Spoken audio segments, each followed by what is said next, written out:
Good morning friends, welcome back to our channel Campus Students. So before going to the video, నా request ఏంటంటే subscribe చేసుకొని వాళ్ళు ఎవరైనా ఉంటే please do subscribe our channel because we are very close to 10,000 subscribers. So last year 2024లో and 2023లో నేను చేసిన వీడియోస్ వల్ల ఎంతోమంది క్యాంపస్లో ఉండే స్టూడెంట్స్ కానీ, డిగ్రీ అయిపోయిన స్టూడెంట్స్ కానీ, ఇంటర్ అయిపోయిన స్టూడెంట్స్ కానీ సబ్స్క్రైబ్ చేసుకున్నారు. అండ్ ఆల్మోస్ట్ ఆల్రెడీ ఇప్పుడు 9,200 సబ్స్క్రైబర్స్ నియర్లీ ఉన్నారు.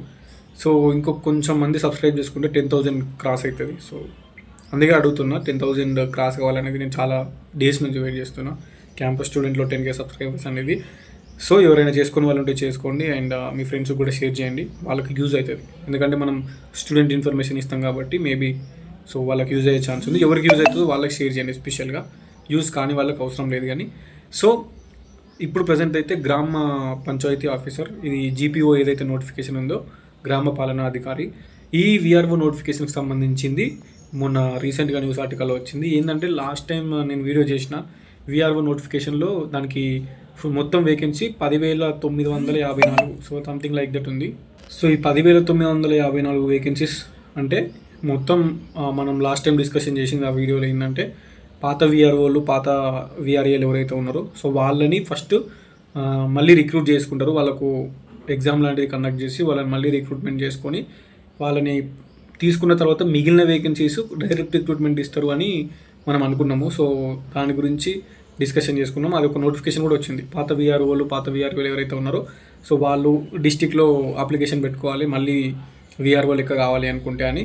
సో తర్వాత వాళ్ళని ఎలిజిబిలిటీని బట్టి వాళ్ళని తీసుకున్న తర్వాత రిమైనింగ్ వేకెన్సీస్ ఆ 10,954 వేకెన్సీస్లోకి వెళ్ళి మిగిలిన వేకెన్సీస్ పాత విఆర్ఓలు, పాత విఆర్ఏలు వచ్చిన తర్వాత వాళ్ళు రాగా మళ్ళీ మిగిలిన వేకెన్సీస్ ఏవైతే ఉన్నాయో అవి డైరెక్ట్ రిక్రూట్మెంట్ ఇస్తే అవి మనం అప్లై చేసుకొని మళ్ళీ మనకు నోటిఫికేషన్ ఇస్తారని అనుకున్నాం. బట్ ఈసారి గవర్నమెంట్ ఏం థింక్ చేస్తుందంటే సో పాత విఆర్ఓలని, పాత విఆర్ఏలని మళ్ళీ తీసుకుంటే, మళ్ళీ విఆర్ఓ లెక్క తీసుకుంటే సో వాళ్ళ వచ్చిన దగ్గర నుంచి మళ్ళీ వేకెన్సీ అవుతాయి కదా.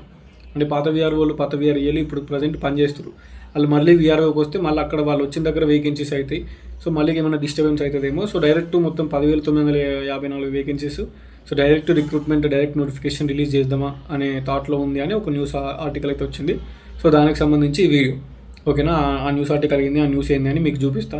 అట్లా వస్తే మాత్రం బెనిఫిట్ అవుతుంది. ఎందుకంటే డైరెక్ట్ రిక్రూట్మెంట్లో 10,954 వేకెన్సీస్ ఫిల్ చేస్తే ఎంత ప్లస్ అవుతుంది. ఒక గ్రూప్ 4 నోటిఫికేషన్ కంటే పెద్దదైపోతుంది. గ్రూప్ 4 నోటిఫికేషన్ కూడా అన్ని వేకెన్సీస్ లేవు. ఈ విఆర్ఓ నోటిఫికేషన్ ఇస్తే ఎంతోమందికి హెల్ప్ అవుతుంది డైరెక్ట్ రిక్రూట్మెంట్ ద్వారా తీసుకుంటే. సో మరి అది ఏం చేస్తారనేది చూడాలి. న్యూస్ ఆర్టికల్ అయితే వచ్చింది. అది ఒకవేళ డైరెక్ట్ రిక్రూట్మెంట్ ఇస్తే ఇన్ని వేకెన్సీస్ వస్తాయి. లేదు పాత విఆర్ఓలని, పాత విఆర్ఏలని తీసుకొని రిమైనింగ్ మిగిలిన వేకెన్సీస్ వాళ్ళు రాగా మళ్ళీ మిగిలిపోయిన వేకెన్సీస్ ఇస్తే 4,000, 5,000, 6,000 వేకెన్సీస్ వచ్చే ఛాన్స్ ఉంది. ఆ మిగిలిన సగం వేకెన్సీస్ వాళ్ళ పాతలతో ఫిల్ చేసి రిమైనింగ్ సగం వేకెన్సీస్ మనకి ఇస్తారు. సో తెలిసిందే విఆర్ఓ నోటిఫికేషన్లో మొత్తం 75 మార్కులు ఒకటి జనరల్ స్టడీస్ పేపర్ ఉంటుంది. సో జీకే మొత్తం చదువుకోవాల్సిందే. హిస్టరీలు, పాలిటీలు, ఎకానమీలు, సైన్సులు, ఇంగ్లీష్ ఇదంతా చదవాల్సిందే. నెక్స్ట్ ఇంకో పేపరు 75 మార్కులకి అర్థమెటిక్, రీజనింగ్, ప్యూర్ మ్యాథ్స్ ఇదంతా ఉంటుంది. సో అదంతా చదువుకోవాల్సిందే. ఒక గ్రూప్ 4 ఒక ఎస్ఐకి ప్రిపేర్ అయినంత బరాబర్ ఉంటుంది కాబట్టి సో ఎవరైనా విఆర్ఓ నోటిఫికేషన్ మీద ఆశలు, హోప్స్ పెట్టుకొని ప్రిపరేషన్ చేయాలనుకున్న వాళ్ళు నా రిక్వెస్ట్ ఇప్పటి నుంచే దాని మీద ఫోకస్ చేసుకోవాలి. జిఎస్ మీద ప్లస్ మ్యాథ్స్ మీద ఫోకస్ చేసుకొని మ్యాథ్స్, రీజనింగ్, అర్థమెటిక్, జిఎస్ ఇప్పటి నుంచి ప్రిపరేషన్ స్టార్ట్ చేసుకోవాలి. అఫీషియల్గా నోటిఫికేషన్ రిలీజ్ అయిన తర్వాత ఎగ్జాక్ట్ సిలబస్ ఏంది, మరి లాస్ట్ టైంకి ఈసారి మన సిలబస్ చేంజ్ చేసిరా అని తెలుస్తుంది. అఫీషియల్ నోటిఫికేషన్ రిలీజ్ అయినంత వరకు వెయిట్ చేయాలి. అది ఎప్పుడు రిలీజ్ అవుతుంది అంటే అది ఈ నెక్స్ట్ మంతే కావచ్చు, మళ్ళీ నెక్స్ట్ మంతే కావచ్చు, అది ఈ మేలోనో, జూన్లోనో, జూలైలోనో రావచ్చు. అది ఎగ్జాక్ట్ డేట్స్ మనకు కూడా తెలియదు. అది గవర్నమెంట్ ఇంకా చెప్పలేదు కాబట్టి దాని గురించి ఏం చెప్పలేకపోతున్నాం. బట్ వస్తుంది, ఇప్పుడే వస్తుంది. ఎందుకంటే ఆల్రెడీ డిస్కషన్ జరుగుతుంది కాబట్టి ఏదో ఒకటి చేసి 2-3 మంత్స్లో రిలీజ్ చేస్తారు. అది చేసిన తర్వాత మనం డీటెయిల్గా డిస్కషన్ చేసుకోవచ్చు. ఇప్పుడైతే ఆ న్యూస్ ఆర్టికల్ ఏమొచ్చిందనేది మీకు చూపిస్తే ఒకసారి చూడండి. ఇక్కడ చూసుకోండి, జీపీఓ పోస్టులకు డైరెక్ట్ రిక్రూట్మెంట్ అని ఇచ్చారు ఓకేనా. సో ఇది నోటిఫికేషన్. జీపీఓ పోస్టులకు డైరెక్ట్ రిక్రూట్మెంట్. జీపీఓ అంటే విఆర్ఓ పోస్టులు, మళ్ళీ జీపీఓ అంటే కొత్తగా ఏమనుకోకూడదు, గ్రామ పాలనా అధికారి. సో గ్రామ పంచాయతీ ఆఫీసర్ అన్నట్టు నేరుగా భర్తీ చేయాలనే ఆలోచనలో ప్రభుత్వం వివిధ శాఖల్లో సర్దుబాటు చేసిన విఆర్ఓ, విఆర్ఏల్లో అర్హులను తీసుకోవాలని ఇటీవల నిర్ణయం. అంటే ఇంతకుముందుకు పాత విఆర్ఓలని, పాత విఆర్ఏలని తీసుకుందాం అని నిర్ణయించుకున్నారు ఓకేనా. ఇప్పుడేమో నేరుగా భర్తీ చేయాలనే ఆలోచనలో ప్రభుత్వం అని ఇచ్చారు. సో మరి అది ఏం చేస్తారో చూడాలి. అండ్ నెక్స్ట్ ఇక్కడ చూడండి, 10,954 జీపీఓ పోస్టులకు అర్హులైన వాళ్ళు 7,000 లోపే. అంటే పాత విఆర్ఓలు, పాత విఆర్ఏలు ఎవరైనా ఉన్నారో వాళ్ళకు చెప్పారు కదా డిగ్రీ ఉండాలి, డిగ్రీ ఉంటే ఎలిజిబిలిటీ ఉంటుంది, డిగ్రీ లేకపోతే ఇంటర్ ప్లస్ 5 years ఎక్స్పీరియన్స్ అని ఇచ్చారు. సో వాళ్ళని మాత్రం తీసుకుంటే వాళ్ళు 7,000 లోపే ఉన్నారంట. సో వాళ్ళు 7,000 లోపు ఉంటే మరి వాళ్ళు ఒకవేళ తీసుకుంటే 4,000 మందో 5,000 మందో వాళ్ళు వస్తారు. ఇక మిగిలిన వేకెన్సీస్ ఏదైతే ఉన్నాయో వాళ్ళు డైరెక్ట్ రిక్రూట్మెంట్ ఇచ్చే ఛాన్స్ ఉంది ఒకవేళ అట్లా తీసుకుంటే వాళ్ళని. సో ఇక్కడ ఏమైందంటే ఇప్పుడు ప్రాబ్లం వారిని కదిలిస్తే ఆయా శాఖల్లో మళ్ళీ ఖాళీలు, సర్వీస్ పరమైన ఇబ్బందులు. ఓకేనా. సో ఎందుకంటే ఇప్పుడు ఆల్రెడీ పాత విఆర్ఏలు పనిచేస్తారు, వేరే సర్వీసులు ఉన్నారు, వాళ్ళు పనిచేస్తారు. ఇప్పుడు వాళ్ళని తీసుకున్నాం అనుకో, అక్కడ మళ్ళీ ఖాళీలు ఏర్పడి అక్కడ సర్వీస్కి ప్రాబ్లం అవుతుంది, ఆ శాఖలో మళ్ళీ ఖాళీలు ఏర్పడతాయి. అందుకే డైరెక్ట్ రిక్రూట్మెంట్ మొత్తం 10,954 వేకెన్సీస్ డైరెక్ట్ రిక్రూట్మెంట్ ఇద్దామా అనే ఆలోచనలో ఉంది అని ఇది వచ్చింది. సో హైదరాబాద్ వెలుగు న్యూస్ పేపర్. గ్రామ పాలనా అధికారి పోస్టు అన్నిటికీ డైరెక్ట్ రిక్రూట్మెంట్ ద్వారా చేపట్టాలని రాష్ట్ర ప్రభుత్వం భావిస్తున్నది. ఓకేనా. గతంలో జూనియర్ పంచాయతీ సెక్రటరీల నియామకం కోసం చేపట్టిన విధానంలోనే జీపీఓల నియామకాలన్నీ చేపట్టాలనే యోచిస్తుంది. అలాగైతే నిరుద్యోగ యువతలకు మేలు జరుగుతుందనే ఉద్దేశంతో ప్రభుత్వం ఆ దిశగా ఆలోచన చేస్తున్నట్లు తెలిపింది.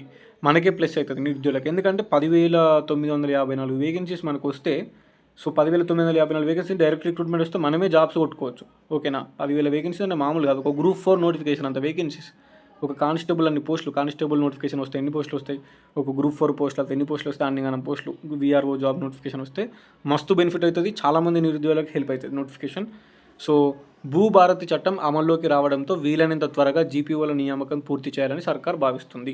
భూభారతి చట్టం అమల్లో భాగంగా రాష్ట్ర ప్రభుత్వం గ్రామ స్థాయిలో రెవెన్యూ వ్యవస్థను పునరుద్ధరించాలని నిర్ణయించింది. సో పాత వీఆర్ఏలని మళ్ళీ తీసుకురావాలని నిర్ణయించిన తెలిసిందే. ఈ క్రమంలోనే కొత్తగా గ్రామ పాలనా అధికారి అంటే జీపీఓ పోస్టులకి మంజూరు చేసింది. మొత్తం 10,954 జీపీఓ పోస్టుల భర్తీకి రాష్ట్ర ప్రభుత్వం అనుమతించింది. జీపీఓ జాబ్ చార్ట్ కూడా ప్రకటించింది. గత సర్కారు హయాంలో వివిధ శాఖల్లో సర్దుబాటు చేసిన వీఆర్ఏ, వీఆర్ఓల అర్హులైన వారిని జీపీఓలుగా తీసుకొని మిగిలిన పోస్టులను డైరెక్ట్ రిక్రూట్మెంట్ ద్వారా భర్తీ చేయాలని మొదట నిర్ణయించింది. అంటే ఫస్ట్ మనం లాస్ట్ వీడియో చేసినాం కదా, అప్పుడు అదే నిర్ణయించారు. అప్పుడు లాస్ట్ వీడియో చేసినప్పుడు మొదట నిర్ణయించింది పాత వీఆర్ఏలను తీసుకొని మిగిలిన పోస్టు డైరెక్ట్ రిక్రూట్మెంట్ ఇద్దామని. ఈ మేరకు జీపీఓలుగా పనిచేసేందుకు ఇంట్రెస్ట్ ఉన్న వారి నుంచి కలెక్టర్ల ద్వారా ఆప్షన్స్ తీసుకుంది. రాష్ట్ర వ్యాప్తంగా దాదాపు 7,000 మందికి అర్హతలు ఉన్నట్లు తెలిపింది. వీరికి ఎంట్రన్స్ ఎగ్జామ్ టెస్టు నిర్వహించి జీపీఓలుగా అపాయింట్మెంట్ చేయాలని ప్రభుత్వం భావించింది. ఓకేనా. కాగా ఇవి కొత్త పోస్టులు కావడంతో ఇందులో చేరే వీఆర్ఓ, వీఆర్ఏలు తమ పాత సర్వీసును కోల్పోతారు. దీంతో ఈ అంశంపై పలువురు కోర్టుకు వెళ్లారు. ఓకేనా. ఎందుకంటే మన పాత వీఆర్ఓలు ఎవరు ఉంటారో వాళ్ళ సర్వీస్ కోల్పోతారు కాబట్టి కోర్టుకు వెళ్ళారంట. జీపీఓలుగా చేరినప్పటికీ తమ పూర్తి సర్వీసును పరిగణనలోకి తీసుకునేలా ప్రభుత్వాన్ని ఆదేశించాలని కోర్టును ఆశ్రయించారు. దీంతో ప్రభుత్వం పునరాలోచనలో పడింది. ఓకేనా. సో మళ్ళీ పునరాలోచనలో పడింది అంట. ఏం చేస్తుందో చూడాలి. ఈ ఇష్యూతో పాటు ఆయా శాఖల్లో సర్దుబాటు చేసిన వీఆర్ఏ, వీఆర్ఓలను తీసుకుంటే ఆయా శాఖల్లో మళ్ళీ ఖాళీలు ఏర్పడతాయని, ఇది కొత్త సమస్యకు దారితీస్తుందని భావిస్తుంది. అంతే కదా. పాత వీఆర్ఏలని ఇప్పుడు మళ్ళీ తీసుకుంటే జీపీఓలుగా, అక్కడ వాళ్ళు తీసుకుంటే అక్కడ వాళ్ళు ఎక్కడి నుంచో పనిచేస్తారు కదా, ఇప్పుడు అక్కడ నుంచి వస్తే మళ్ళీ అక్కడ ఖాళీలు ఏర్పడతాయి, అది మళ్ళీ ప్రాబ్లం అవుతుందని మళ్ళీ ఆలోచిస్తుందంట. దీంతో ప్రభుత్వం ఈ 10,954 పోస్టులను పూర్తిగా నేరుగా భర్తీ చేయాలని ఆలోచిస్తున్నట్లు తెలిసింది. పూర్తిగా డైరెక్ట్ రిక్రూట్మెంట్ అన్నట్టు, డైరెక్ట్ రిక్రూట్మెంట్ డైరెక్ట్ రిక్రూట్మెంట్ అంటే నోటిఫికేషన్ రిలీజ్ చేస్తారు. మొత్తం 10,954 వేకెన్సీస్ ఇస్తే మనం అప్లై చేసుకొని మనం జాబులు కొట్టుకోవచ్చు. ఇక పాత వీఆర్ఏలతో మనకు సంబంధం లేదు. ఆ డైరెక్ట్ రిక్రూట్మెంట్ ఇస్తే ఎవరు మంచిగా చదువుకొని జాబులు కొట్టుకుంటే వాళ్ళకి, ఇక మన జిల్లాలో మన కేటగిరీలో మనకు ఎన్ని వేకెన్సీస్ ఉన్నాయో దాన్ని బేస్ చేసుకొని మనం కష్టపడాలన్నట్టు. సర్దుబాటైన వీఆర్ఓలని, వీఆర్ఏలని తీసుకోవడం వల్ల ఎలాంటి సమస్యలు వస్తాయి? సో దానికి బదులు జూనియర్ పంచాయతీ సెక్రటరీల మాదిరే జీపీఓలను రిక్రూట్ చేసుకుంటే ఎలా ఉంటుంది? ఇందులో ఏ విధానం మంచిదో ఒక నివేదిక ఇవ్వాలని ఆ శాఖ ఉన్నతాధికారులను సర్కారు అడిగినట్లు తెలుస్తుంది. ఉన్నతాధికారుల నుంచి క్లారిటీ వచ్చాకే జీపీఓల నియామకంపై సర్కారు తుది నిర్ణయం తీసుకునే అవకాశం కనిపిస్తుంది. సో హోప్ఫుల్లీ మనకి జీపీఓలు సో గ్రామ పాలనా అధికారి పోస్టులు డైరెక్ట్ రిక్రూట్మెంట్ జరిగితే ఆల్మోస్ట్ 10,954 వేకెన్సీస్ మనం అప్లై చేసుకోవచ్చు. ఇక పాత వీఆర్ఓలు ఎవరైతే ఉన్నారో సో వీళ్ళకు సంబంధం లేదు. ఇక వీళ్ళు ఇప్పుడు ఏ పని చేస్తారో అదే పనులు ఉంటారు. ఈ 10,954 వేకెన్సీస్కు వీళ్ళకి ఎలిజిబిలిటీ ఉండదు. ఇక ఒకవేళ డైరెక్ట్ రిక్రూట్మెంట్ ఇస్తే, లేదు అనుకుంటే మాత్రం ఈ పాత వీఆర్ఏలు ఎవరైతే ఉన్నారో వీళ్ళు ఈ ఆల్మోస్ట్ 7,000 మంది ఉన్నారంట. సో 7,000 మందికి ఎగ్జామ్ పెట్టి ఈ ఎలిజిబిలిటీ ఉన్న వాళ్ళని తీసుకుంటే ఒక 4,000 మందో ఒక 5,000 మందో సెలెక్ట్ అయితే ఈ 10,954 వేకెన్సీస్లోకి వెళ్ళి 4,000-5,000 వేకెన్సీస్ పాత వీఆర్ఓలతోటి ఫిల్ చేస్తారు. ఇక మిగిలిన వేకెన్సీస్ మనకు కూడా ఒక 5,000 6,000 డైరెక్ట్ రిక్రూట్మెంట్ వచ్చే ఛాన్స్ ఉంది. సో సగం వాళ్ళకైతే సగం మనకైతే. సో అట్లా కావద్దు అనుకుంటే డైరెక్ట్ రిక్రూట్మెంట్ 10,954 వేకెన్సీస్ మనకే ఇస్తే మనకి హెల్ప్ అవుతుంది. సో ఇది మ్యాటరు. సో గవర్నమెంట్ ఏం తీసుకుంటుంది అనేది మనకి ఇంకా వెయిట్ చేస్తే తెలుస్తుంది. సో ఫస్ట్ డిస్కషన్ అట్లా చేసిర్రు, మళ్ళీ ఆలోచిస్తున్నారు ఏం చేద్దామని. ఆ నివేదిక వచ్చిన తర్వాత మరి వాళ్ళు ఆయా శాఖలలో ఏం చెప్తారో, ఆ డిపార్ట్మెంట్ వాళ్ళు ఏం చెప్తారో దాన్ని బేస్ చేసుకొని గవర్నమెంట్ అనేది ఏదో ఒకటి రిలీజ్ చేస్తుంది. హోప్ఫుల్లీ నిరుద్యోగులందరికీ మంచి జరగాలి.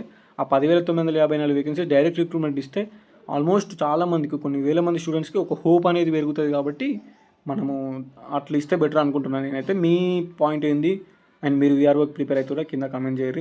మీరు ఏమనుకుంటారు కింద కామెంట్ చేయరు. And thank you so much for watching this video till end. Information మీకు ఎంతో కొంత యూజ్ అయిందని అనుకుంటున్నా. కొత్త వాళ్ళు వస్తే మళ్ళీ చెప్తున్నా, subscribe to campus student for more updates. Subscribe అంతే. ఉంటా మరి, సైనింగ్ ఆఫ్.